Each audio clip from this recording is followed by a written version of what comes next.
What would you do if the person you ignored today was the very one God sent to change your life forever? This is a true story about a moment no one saw coming. A moment that will stay with you long after this video ends. Stay until the end, because the twist will leave you speechless. If this story already has your attention, hit that like button right now. It means more than you know. His name was John Carter. He was 62 years old, and his life was the land. He lived outside a small town in Kansas, a place most people drive past and never think about again. John didn't want attention. He wanted one quiet season of peace, one good harvest. His wife, Mary, had passed away. The house felt louder without her. Even when it was silent, their 3 kids had moved away. Michael went to Chicago for work, Sarah moved to Atlanta for school, and James chased opportunity in Los Angeles. John stayed behind, not because he was stuck, because someone had to keep the land alive. His family had farmed that soil for generations. He called his field Sunrise Acres, a name Mary once whispered with hope. Corn, beans, squash, simple crops, honest work, and a quiet kind of faith. John wasn't perfect, but he prayed like a man who meant it, even when nothing changed. That year, the plants looked strong, the greenhouse was finally working again, and the old well still gave water. John dared to believe. Maybe he could help his kids, maybe he could feel useful again. Then October came, and with it a storm he never expected, not like anything he had seen. The wind sounded angry, the sky turned heavy and green, and the hail came down like stones. It destroyed the crops in minutes. It tore the greenhouse apart. It buried the well under mud and debris. Tools snapped, seed bags soaked through, and the field became a bruised wasteland. John stood in the wreckage and felt something deeper than fear. He felt erased, because the land wasn't just income. It was memory. It was purpose. And now it was gone. But what John didn't know was that the worst part of this story hadn't even happened yet. The night got colder, the kind of cold that finds your bones and makes you feel small. John's hands were still dirty, his boots were heavy with mud, his chest felt tight. He walked the edge of the field, looking at what used to be green. Now it was just broken. He thought about Mary, about her voice in the kitchen, about the way she said, "God sees you." And he whispered into the dark, not asking for money, not asking for comfort. He asked for one thing: "Lord, don't let me lose my faith." He said it again, slower this time, like he was holding on to the words. Then he sat down by a large cottonwood tree, one of the few things still standing, and he shut his eyes. A branch cracked nearby. John opened his eyes and froze. Someone was walking toward him, tall, calm, unhurried, not a neighbor, not a local, and not someone John recognized. The man wore simple clothes, earth-toned, like he belonged to the night itself. Moonlight touched his face. He looked about 45, with gray in his hair. His eyes were steady, not sharp, not cold, just steady. John stood up slowly. His knees ached, his heart raced. The man stopped a few feet away, then spoke John's name, John Carter. John's throat went dry. He hadn't introduced himself. No one else was around. John managed one question. "Who are you?" The man's voice was gentle, like it didn't need to prove anything. "My name is Elijah Brooks, and I know your name because your heart called out." John stared. His mind searched for logic and found nothing that fit. Elijah looked toward the field, then back to John. "Your land isn't dead. It's waiting." John gave a bitter laugh, not mocking, just tired. "Waiting for what? I lost everything." Elijah nodded, as if he already knew the details. "The old well. It gave you water for years, and it will give you more than water." John's face tightened.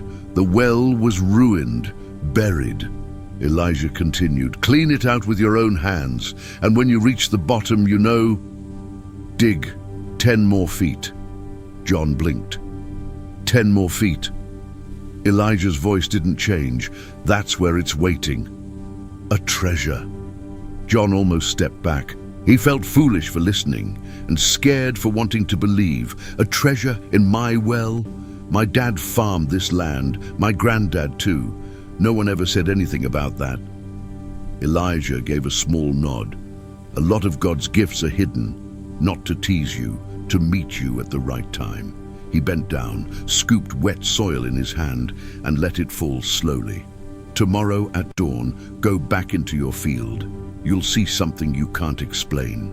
John swallowed. His voice shook. "How can I trust you?" Elijah looked him in the eyes and spoke like a promise. "Trust what your eyes will see, and trust the faith that kept you breathing tonight." Then Elijah turned and walked back into the darkness. No rush, no drama, just gone. John stood alone again, but the air felt different, not warmer, just less empty. He barely slept. Elijah's words kept circling his mind. "Dig 10 more feet. You'll see something you can't explain." And right there, with nothing left to lose, John made a decision that would change everything. He would go at dawn, not because it made sense, because hope was cheaper than despair. The sky turned gray, the wind softened, and John stepped outside.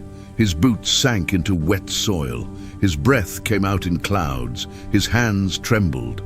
He walked into Sunrise Acres, still bracing for heartbreak, still expecting loss. Then he stopped, because the ground had changed, not everywhere, but enough to make him stare. Tiny green shoots, hundreds of them, pushing up through mud.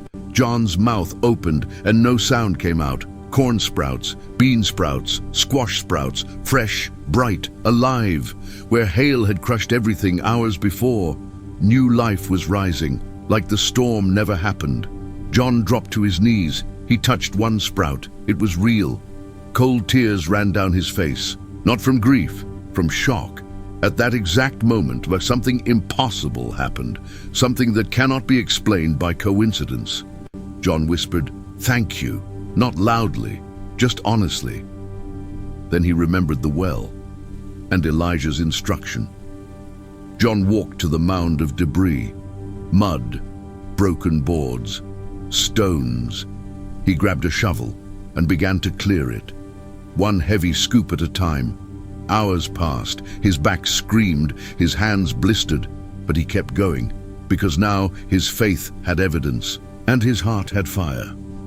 By midday he reached the old bottom, the place he recognized, the water level shining below. John stopped, breathing hard, staring into the dark. Then he spoke aloud, 10 more feet. He lowered himself, set his boots firm, and started digging deeper. The soil was dense, packed by time, resistant. John worked in silence, only the scrape of metal, only the sound of effort, until the shovel hit something hard, not rock, not root. It sounded like metal.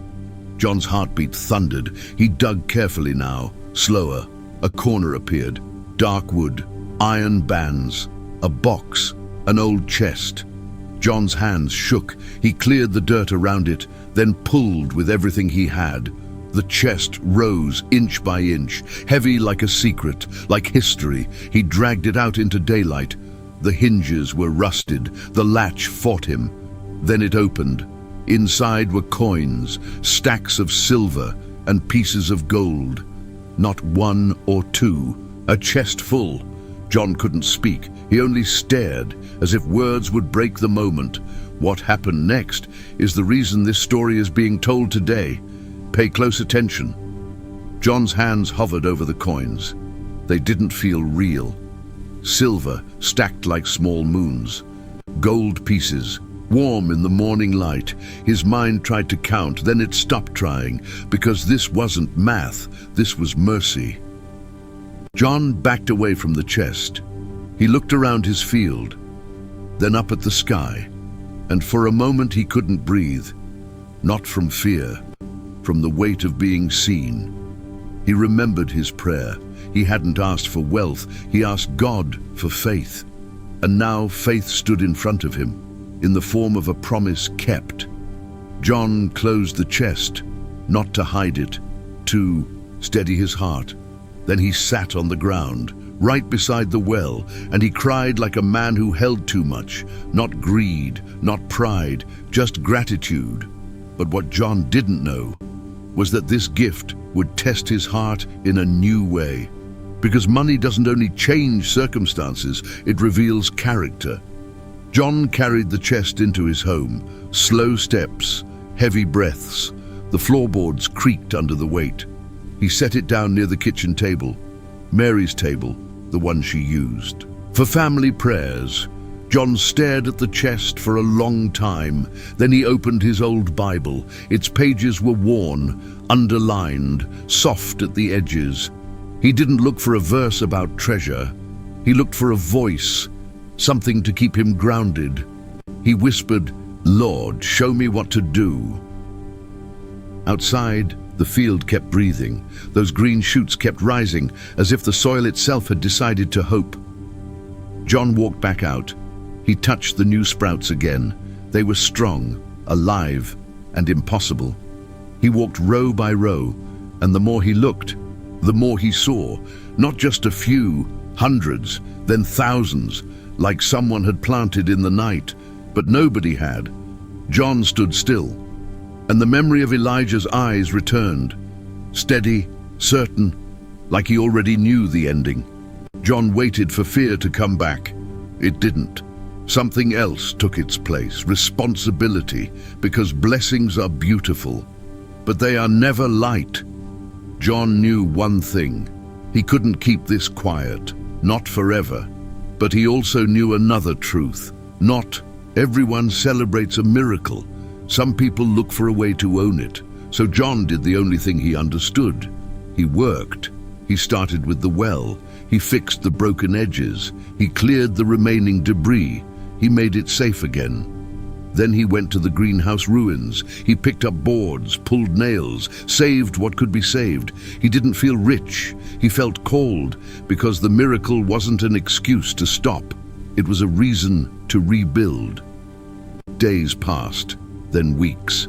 The crops didn't just recover, they exploded with life. The corn grew taller than it should. The bean vines thickened fast. The squash spread wide and heavy. Every plant produced more than normal, double, then triple. John watched it happen.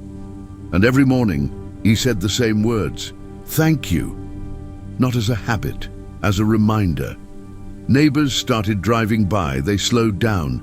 They stared. Some pulled over. One man leaned on his truck door and whispered, "That can't be real." A woman from down the road crossed herself and said, "God help us." John didn't argue. He didn't brag. He just kept working, because the field was preaching on its own.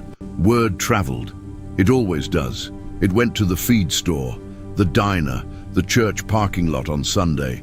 People started asking questions. Some asked with wonder, some asked with hunger. John answered gently, but he guarded the deeper details, because he still didn't know why him. One evening, the pastor called, Pastor Williams, a calm voice, a man who didn't chase hype. He said, "John, can I stop by?" John said yes. The pastor came in an old sedan, no big smile, no big speech, just presence. He walked the field with John. He crouched down, touched the soil, then stood up slowly and looked at John. He said, "This looks like provision." John swallowed hard. He said, "It feels like it." They sat on the porch. The sun went down. Crickets filled the silence. And John finally spoke. He didn't tell every detail, but he told enough. The storm, the prayer, the stranger, the well. Pastor Williams listened. He didn't interrupt. When John finished, the pastor nodded once. Then he said, "The question is simple." John looked at him. The pastor continued, "Who is this for?" John's throat tightened, because he knew the answer. It wasn't only for him. And right there, with nothing left to hide, John made another decision. He would become a blessing, not later, now. He started small. He hired 2 men who had been out of work, then 4, then 10. He paid fair wages. He fed them lunch. He treated them like people, not like in tools. He bought equipment, a used tractor first, then another, then a better irrigation system. He didn't buy luxury. He bought capacity, because his community was hurting too. Storms don't pick favorites. Debt doesn't either. Families nearby were behind on bills. Some were one bad week from losing land. John saw it, and he couldn't unsee it.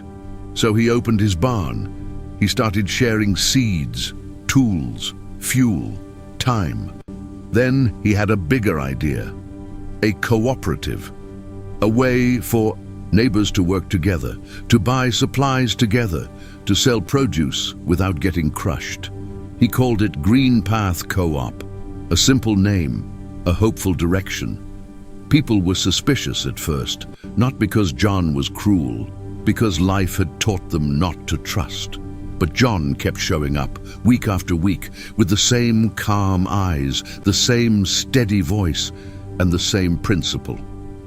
What God gives, we don't bury, we multiply it. Soon the co-op grew. More families joined, more fields recovered, more kids had food again, and the town started changing, not fast, but real. Then something happened John never expected. A letter arrived. From Chicago, from Michael, his oldest son. It said, "Dad, is this true?" John read it twice.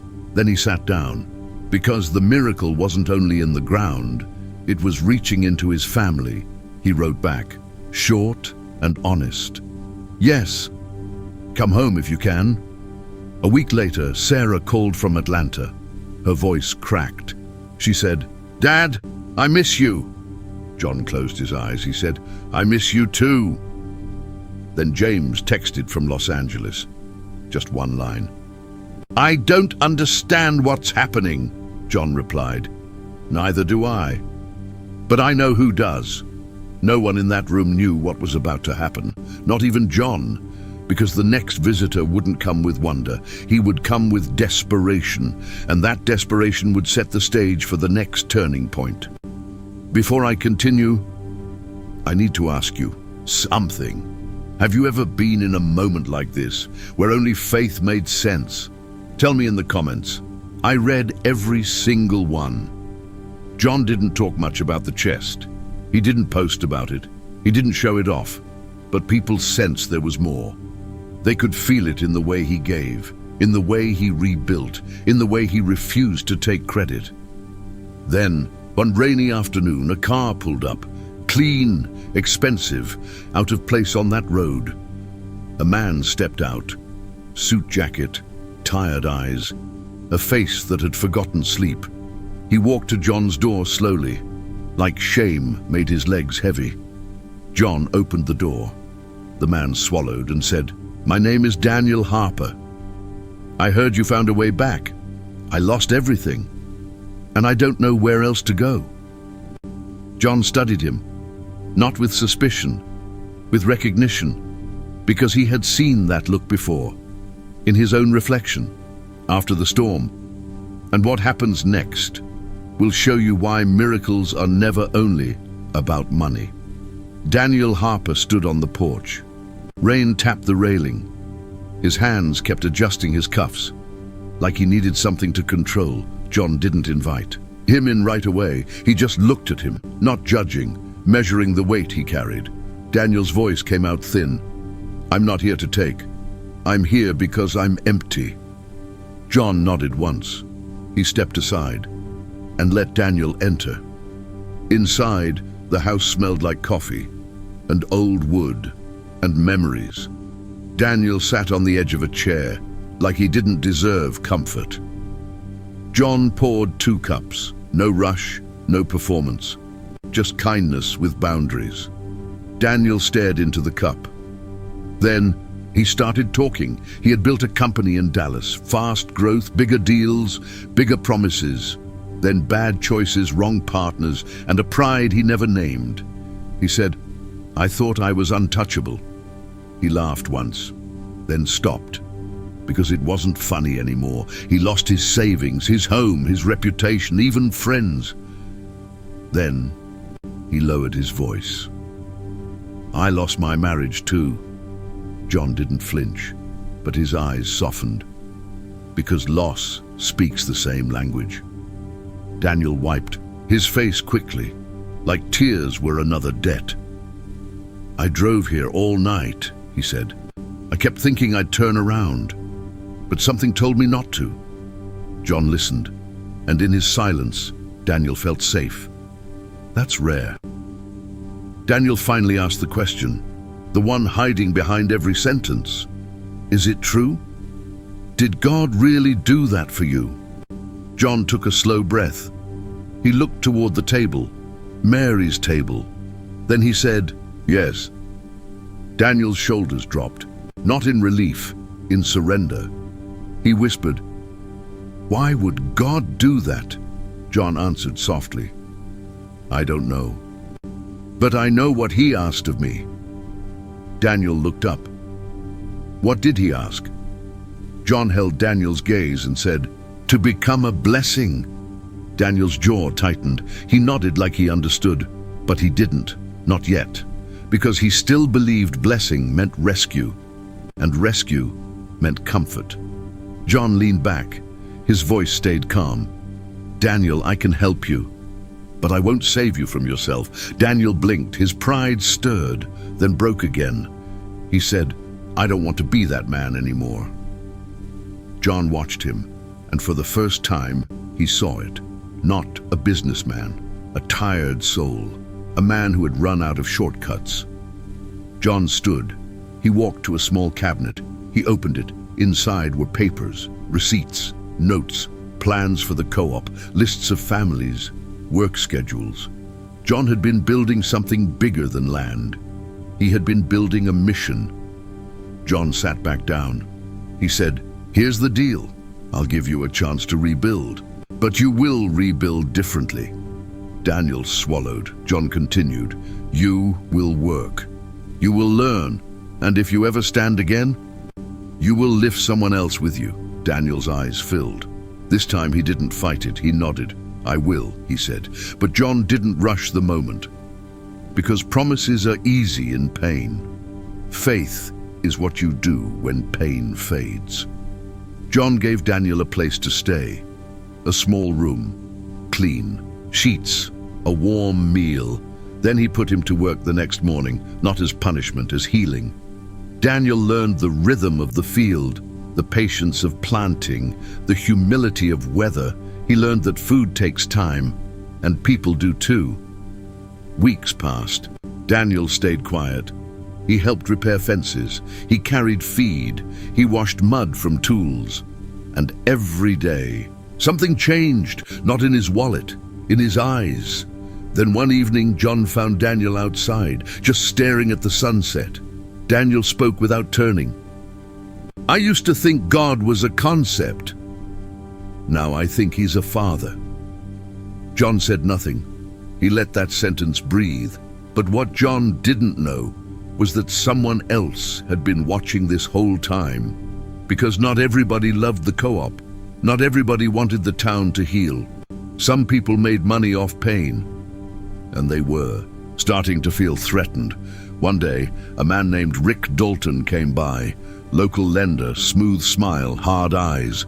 He shook John's hand too firmly and walked the property like he owned it. He said, "You're doing well, John." John answered, "We're doing okay." Rick's smile stayed, but his tone sharpened. "I hear you've got resources. I hear you're helping people get back on their feet."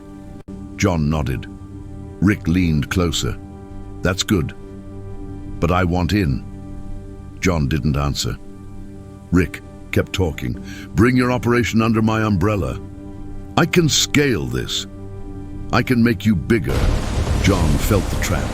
Because Rick didn't want to bless the town, he wanted to buy it. John spoke carefully. "I'm not looking to get bigger. I'm looking to get faithful." Rick's eyes narrowed. He chuckled, like faith was a cute hobby. Then he said, "Faith doesn't pay debts. John held his gaze. "It paid mine." Rick's smile vanished. He stepped back and nodded slowly, like he was filing John away. Then he left. Daniel watched from the barn doorway. He asked, "Who was that?" John answered, "Trouble." That night John didn't sleep because generosity creates enemies and miracles attract counterfeiters. The next week, the pressure started. A shipment got delayed. A supplier changed terms. Rumors spread in town. People whispered that John was hiding something.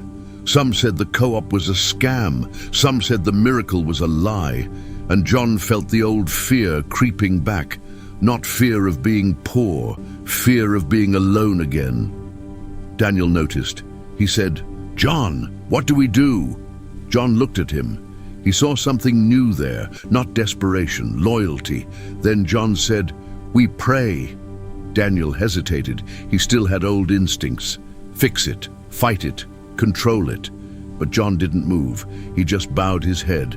Daniel slowly did the same. And in that quiet kitchen, Daniel heard it. Not a voice, not thunder, just peace. A deep, steady peace. And right there, with nothing left to prove, Daniel made his first real decision of faith. He said, "God, I'm yours." John's throat tightened because that was the real miracle. Not the chest, not the crops, a heart turning home. But the tension didn't stop. It escalated. One afternoon, 2 officials showed up. Clipboards, bad attitudes. They said they had complaints. They inspected equipment. They asked for permits. They asked for records. Then one of them said, "This co-op may be operating illegally." John stayed calm, but his stomach dropped. Because if the co-op closed, families would fall again, kids would go hungry again, and John would feel responsible.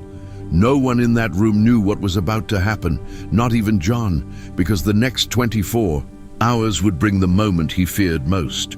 A choice, not about money, about trust, about whether he would obey God when obedience could cost him everything.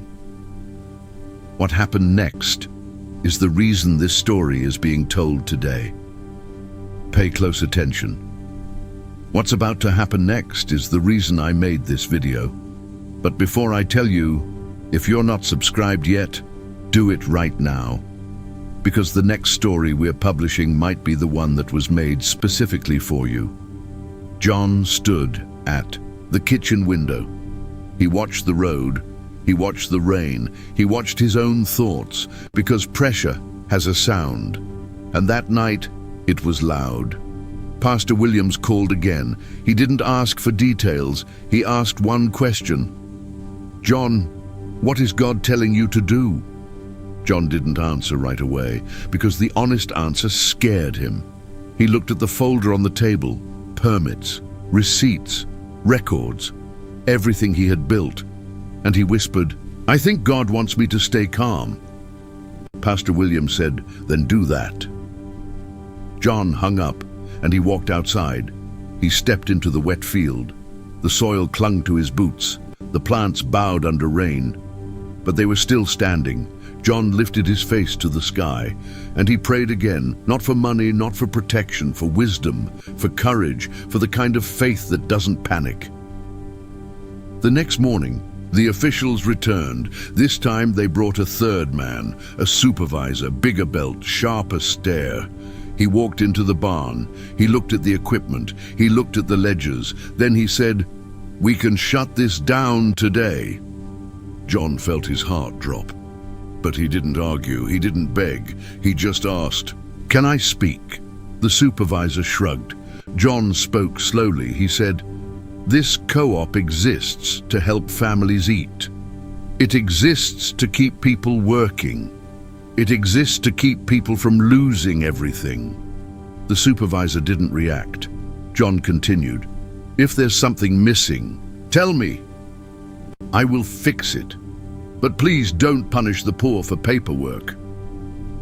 The supervisor stared at him. Then he looked past John, toward the workers gathering outside. Mothers, fathers, teenagers, people with tired hands and quiet eyes. Then the supervisor said, "Who started the complaint?" John didn't know. He didn't guess, because guessing is how rumor wins. He said, "I can't say." The supervisor nodded. Then he opened the folder again. He flipped through pages. Then he stopped. His finger rested on one document, a land record. Old, stamped, and strangely out of place.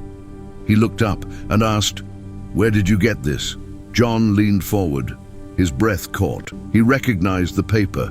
He had never shown it to anyone, not even Daniel. It had been inside the chest, tucked under the coins, a worn document, folded like a secret. John said, quietly, "It came from the well." The supervisor's face changed. Not anger, not suspicion, recognition. He lowered the paper and asked, "What did you find down there?" John paused. He felt the room tighten. Because truth has a cost, but lies cost more. He said, "A chest. Old coins? Old gold." A few gasps from outside. The supervisor stepped back. He looked at John like he was seeing him again. Then he said, "My grandmother told a story." John's eyes narrowed. The supervisor continued, "She grew up on land near here. She said settlers hid valuables during a raid. She said it was never recovered." John didn't speak. He barely breathed. The supervisor asked, "Do you have it?" John nodded. He said, "Yes." Then the supervisor did something John didn't expect. He didn't reach for handcuffs. He didn't demand it. He said, "Bring it." John walked into the house. His hand shook as he opened the cabinet. He lifted the chest and carried it back like an offering. He set it on the table and opened the lid. The silver and gold caught the light.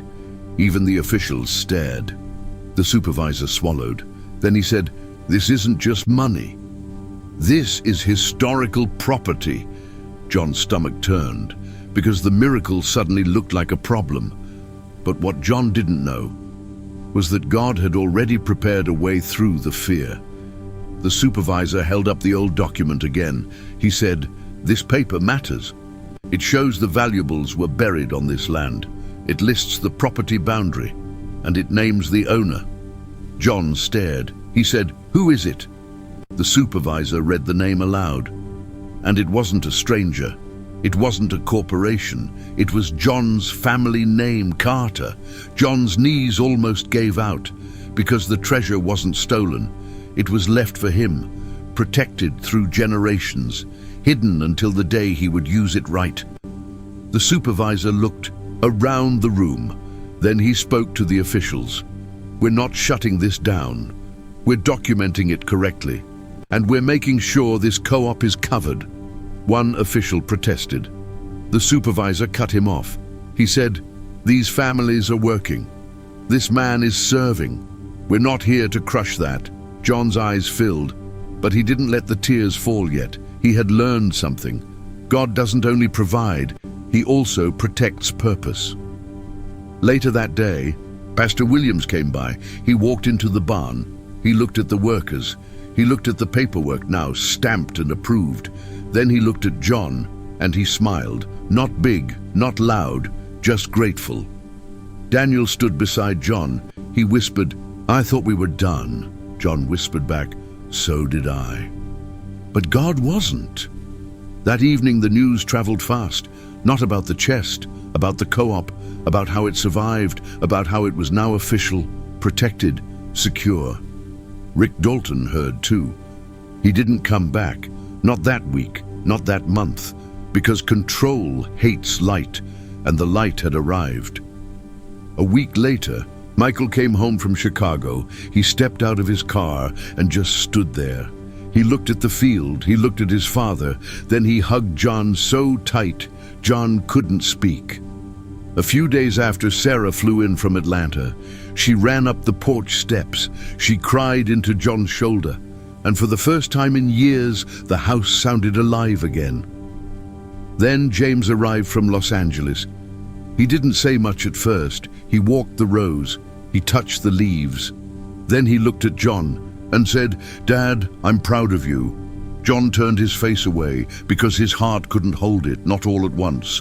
They sat around Mary's table that night, the same table John prayed beside. They joined hands, and John thanked God for the storm, not because it was good, but because God met him in it. Pastor William said one sentence, and it stayed in John's mind. God didn't give you a miracle to escape people. He gave you a miracle to serve them. John kept the co-op growing, but he never let it become an idol. He kept the doors open. He kept wages fair. He kept the emergency fund ready, and Daniel stayed too. He didn't become a hero. He became faithful. He started helping other men rebuild, men who thought life was over. He told them the truth. You can lose everything and still be loved. Years later, people still ask John about the night, about the stranger, about the well.